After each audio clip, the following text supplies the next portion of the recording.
Bonsoir à tous, je suis Kevin Gall, ministère prophétique.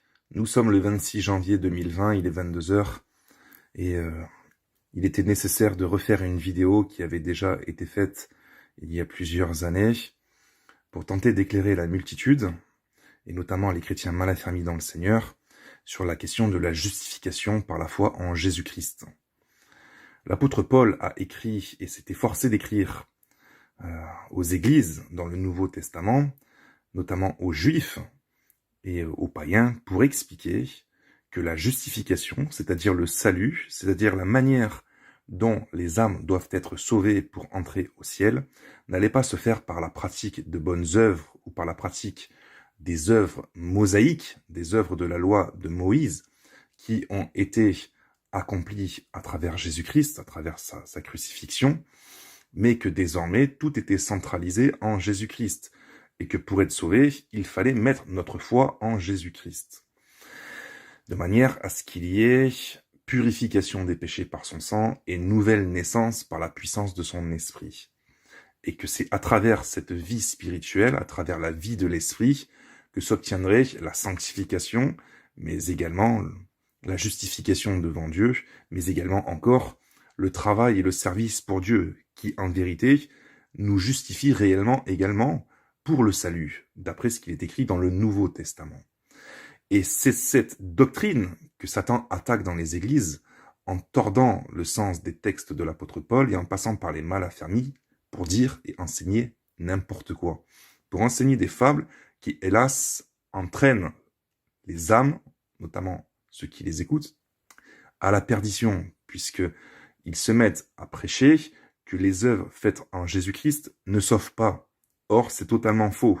Il y a une confusion, et je fais cette vidéo pour qu'il y ait éclairage, de manière à ce que le diable puisse se retirer, qu'il aille jouer ailleurs, et que ceux qui s'égarent soient confus. Alors, il est question de deux types d'œuvres qui ne sauvent pas. Les œuvres de la loi mosaïque, mais pour ça, il faut être juif. Donc ça concerne les Juifs. Paul a écrit aux Juifs. Donc ici, vous avez tout l'Ancien Testament. Il y a 613 lois qu'il fallait mettre en pratique à la lettre pour être justifié par elles, pour vivre par elles. Il y avait des lois cérémonielles, sacrificielles. Je ne peux pas tenir la feuille, donc comme vous le savez, ça penche. Des lois cérémonielles, sacrificielles, sacerdotales, civiles, qui étaient vraiment particulières. Des choses aussi sur la circoncision, sur les expiations, les sabbats, les offrandes, les dîmes, etc. Bref, toutes ces lois de l'Ancien Testament, il y a beaucoup de choses, la plupart de ces lois, Christ les a accomplies à la croix, notamment le sacrifice, mais beaucoup de ces choses qui ont été accomplies par Christ, nous ne devons plus les reproduire. Il est écrit que nous sommes dégagés de ces choses. Et ça, c'est le don de Dieu, c'est la grâce de Dieu. C'est Dieu qui a voulu que nous soyons dégagés de ces choses, parce que ces choses étaient insuffisantes pour nous conduire à la justice de Dieu. Étant donné que mettre en pratique ces choses ne change pas le cœur devant Dieu. On a besoin d'avoir dans notre cœur les lois inscrites de Dieu, de manière à ce qu'on reçoive également la puissance pour marcher conformément à la volonté de Dieu, conformément aux lois morales de Dieu. Donc, les œuvres de la loi mosaïque, et deux, les bonnes œuvres des païens.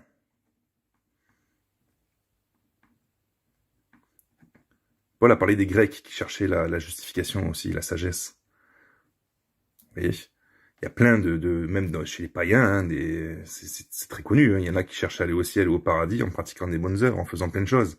On va dire que c'est de la religiosité aussi. Ça, c'est de la religiosité, mais il y a aussi beaucoup de choses qui sont faites, qui sont de nature, soi-disant, à élever l'âme, à élever l'esprit, etc. Dans le New Age, par exemple. Vous avez ce genre de doctrine qui ne sauve personne. Et donc, si vous avez les bonnes œuvres seules, ou si vous avez les lois mosaïques que vous pratiquez parce que vous êtes encore juif, et que vous cherchez la justification par ça, ben, vous êtes déchus de la grâce, ça veut dire que vous n'êtes pas sauvés. L'accomplissement de ce que vous faites ne vous sauvera pas, tout simplement, parce que vous n'êtes pas passé par la croix. Pour être régénéré de nouveau, lavé par le sang de Jésus-Christ, pardonné de vos péchés, et régénéré par le Saint-Esprit. Il faut ce qu'on appelle la nouvelle naissance. Jésus a dit, personne ne peut entrer au ciel sans être né de nouveau d'eau et d'esprit.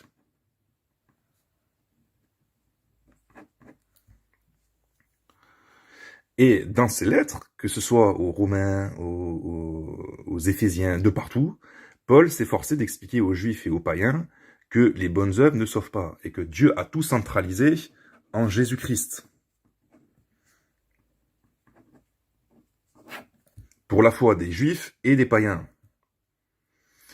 Et la foi en Jésus-Christ, c'est ça qui sauve. Mais Jacques a expliqué qu'il faut que ce soit une foi qui sauve véritablement, une foi effective, qui sauve véritablement avec la manifestation des œuvres de Dieu, à travers le Saint-Esprit. Et donc là-dedans, vous avez la sanctification. C'est vraiment sale, je sais que c'est sale, c'est très brouillon. Mais vous avez aussi le service pour Dieu.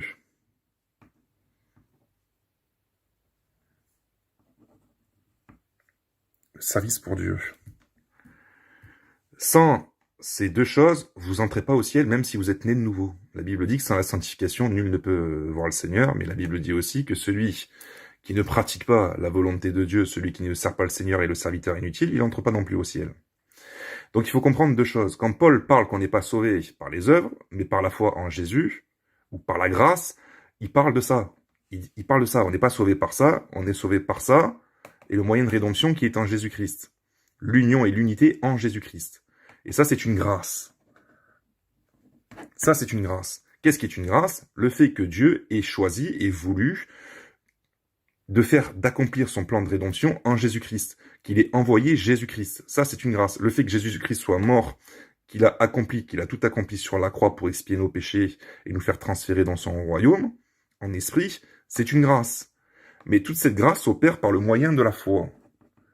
Et cette foi, Dieu nous la demande. Quand Jésus il est venu sur terre, qu'est-ce qui s'est passé? Il allait de lieu en lieu, il y en a qui croyaient en lui, il y en a qui ne croyaient pas en lui. Cette foi, elle a été permise par Dieu, forcément, donc il y a une part de grâce au niveau de la foi, mais il y a également une part de l'homme au niveau de la foi, sinon Jésus ne l'aurait pas dit, croyez. Il y a les verbes à l'impératif. Donc la grâce, elle est le précurseur, si vous voulez, de la foi volontaire, du libre arbitre. Là-dedans, vous avez le libre arbitre. Il y a des insensés qui sont contre le libre arbitre. C'est quand même extraordinaire, ça. Oui, vous n'êtes pas des robots. Croyez en moi, a dit le Seigneur. Et il fallait s'efforcer aussi d'avoir foi, de croire en lui. Donc Dieu donne des révélations, Dieu impulse, insuffle un feu. Il y a quelque chose qui se fait, qui s'opère, qui vient de Dieu. Mais il y a aussi des activations qui s'opèrent par le moyen de la foi, qui vient de l'homme. Nul ne peut venir au Fils si le Père ne l'attire, mais nul ne peut naître de nouveau sans le moyen de la foi. Donc il y a aussi le choix de l'homme. Et quand le choix de l'homme se fait avec Dieu, dans l'acquisition, si vous voulez, du salut par la foi en Jésus, s'opère la nouvelle naissance. Et donc, il y a l'héritage du Saint-Esprit, et qui le Saint-Esprit, qu'est-ce qu'il fait? Il va travailler dans le domaine de la sanctification, il va commencer à vous donner la nature divine, et à vous dégager de la nature pécheresse, mondaine, voire démoniaque, qui peut habiter le corps, la nature charnelle de l'homme, la nature adamique de l'homme et des démons. Et cette sanctification va produire quoi? Va produire, en fait, la sainteté en vous. La sainteté en nous. C'est ce qui fera en sorte qu'on devienne agréable à Dieu. Mais naître de nouveau, devenir saint, se sanctifier chaque jour, etc., c'est pas suffisant encore. La Bible dit clairement qu'il faut travailler pour Dieu. Et ça, c'est écrit, c'est clair. Donc là, on entre maintenant dans les œuvres faites en Christ, ou les œuvres faites en Dieu. par l'assistance du Saint-Esprit. Donc, normalement, ça, c'est quelque chose de naturel, d'une part, c'est-à-dire par le Saint-Esprit, une fois que vous êtes régénéré, une fois que vous avez la nature de Dieu, la nature christique, ça devient naturel que de faire le bien. Et puis, vous avez les œuvres, on va dire, spécifiques, qui sont plutôt missionnaires. Là, c'est Dieu qui vous dit d'aller à droite, d'aller à gauche, de faire ceci, tu vas faire ce moi, et là, entre en compte les dons spirituels. Pour l'édification du corps des saints, etc. Du corps de l'Église. Donc, ce qu'il faut comprendre, c'est que quand Paul a dit non, vous n'êtes pas justifié par les œuvres, vous êtes justifié par la foi ou par la grâce, il parlait de ces œuvres-là. Mais ensuite, dans le Nouveau Testament, les apôtres ont bien fait comprendre qu'on est justifié par ces œuvres-là. C'est ça qui nous justifie réellement devant Dieu. C'est ce qu'on produit. Ce qu'on produit justifie ce que l'on est. Donc oui, sinon la foi, elle est vaine. Et qu'est-ce qu'il fait Satan? Comme à son habitude, il est là, lui, pour tordre toute chose. Pour tordre le sens des textes de l'apôtre Paul. Parce qu'il vient à travers des insensés. Il y a aussi des insensés. Il n'y a pas que des mal affermis. Il y a aussi des gens qui sont tarés et souillés, comme a dit Paul. Des gens qui sont maudits, que c'est compliqué. Parce que même quand vous leur expliquez, vous les exhortez, vous les reprenez, ils comprennent toujours pas. Même au début, ils avaient compris, il s'est passé quelque chose, ils sont allés vers des faux docteurs, ils ont attrapé des esprits de séduction, de tromperie, de ruse, de mensonges, et ils sont devenus comme ça. Alors qu'avant, ils avaient le Saint-Esprit. Et qu'est-ce qu'ils font? Ils attaquent cette doctrine. Le salut par les œuvres faites en Christ. Alors que Jésus a dit qu'il fallait produire des fruits dignes de la repentance, et que tout arbre qui ne porte pas de bons fruits est coupé au feu. Et dans tout le Nouveau Testament, et je vous invite à relire ma vidéo précédente, là il y a l'image qui s'intitule, vous voyez le titre, avec pas mal de versets bibliques qui prouvent que Dieu regarde nos œuvres faites en Christ, notre service pour lui et nos bonnes œuvres, pour nous justifier et permettre qu'in fine, c'est-à-dire qu'à la fin de notre parcours sur la terre, il valide notre entrée au ciel. Vous voyez? Donc on a la croix une fois qu'on sort du monde, on va dire, une fois qu'on est né de nouveau, on passe par la croix, et après on marche par le Saint-Esprit, et on doit avancer jusqu'à la fin. Et là, c'est une course. C'est une course, et on est sauvé en espérance. On est sauvé en promesse, comme a dit l'apôtre Paul. Vous voyez? Et il faut jamais se relâcher dans cette course.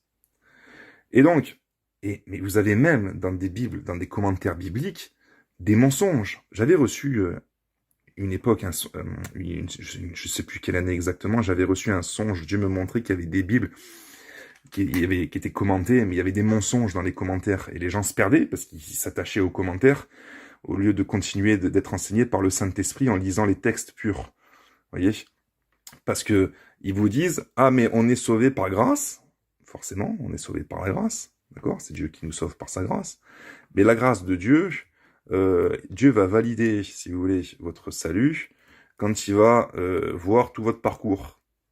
Parce que la Bible dit que celui qui persévérera jusqu'à la fin sera sauvé. Vous voyez? Et il vaut mieux la fin d'une chose que son commencement. Donc vous pouvez tomber, vous relever, tomber, vous relever, tomber, vous relever, etc. Ce qui véritablement fera que vous irez au ciel, c'est quand vous garderez le bon dépôt. Ça veut dire que quand au moment de votre mort, ben voilà, vous aurez fait tout ce que vous aurez pu et que vous aurez maintenu une communion avec Dieu et qu'in fine, le Saint-Esprit y est.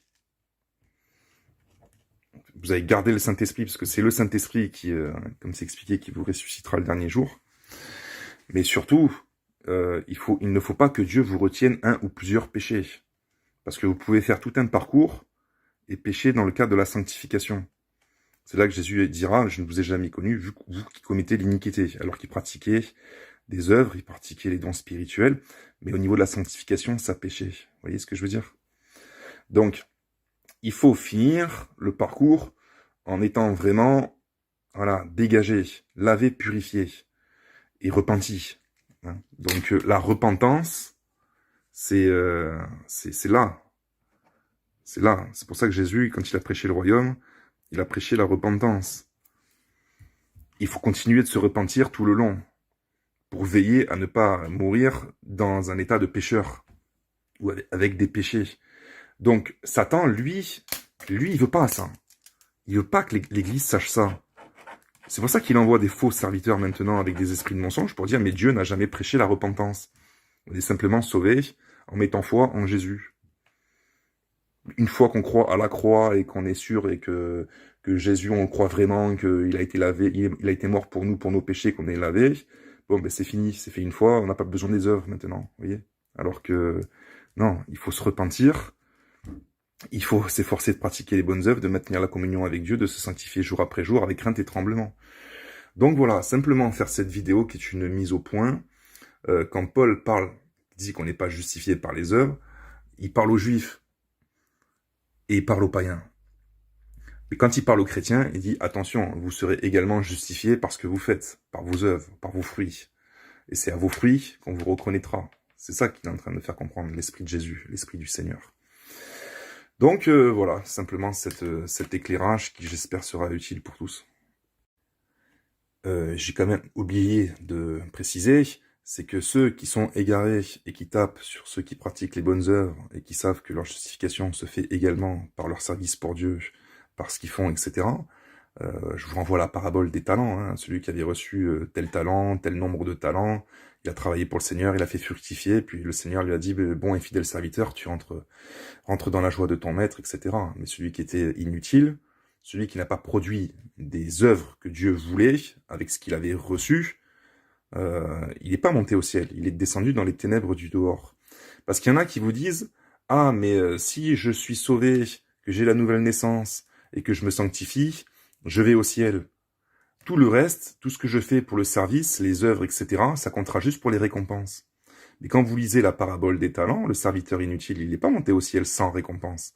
Il n'est pas monté au ciel du tout. Vous voyez ce que je veux dire? C'est ça la différence. Donc non, les œuvres, ça permet aussi que vous soyez sauvés.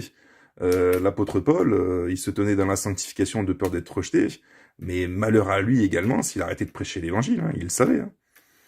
Il savait que Dieu allait le retrancher également. On n'arrête pas comme ça le service de Dieu quand on est appelé par Dieu à servir Dieu. C'est clair que le diable travaille pour arrêter tous les ministres de servir Dieu, donc il ne faut pas qu'il en soit ainsi. Voilà, sinon c'est de la lâcheté et puis c'est l'abandon de la foi, quoi. Et il ne faut pas abandonner la foi. Et donc, encore une fois, je prophétise, j'explique que c'est sûr et certain qu'il y a une condamnation pour les faux frères et les faux serviteurs qui tapent sur ceux qui savent, qui sont sauvés par ces choses-là. La foi, mais la foi pareil, la sanctification, et le service pour Dieu et les bonnes œuvres. C'est l'enfer. C'est l'enfer. C'est sûr, c'est l'enfer. Il y a des fausses doctrines, il y a des faux docteurs. Faites très attention. Faites très attention.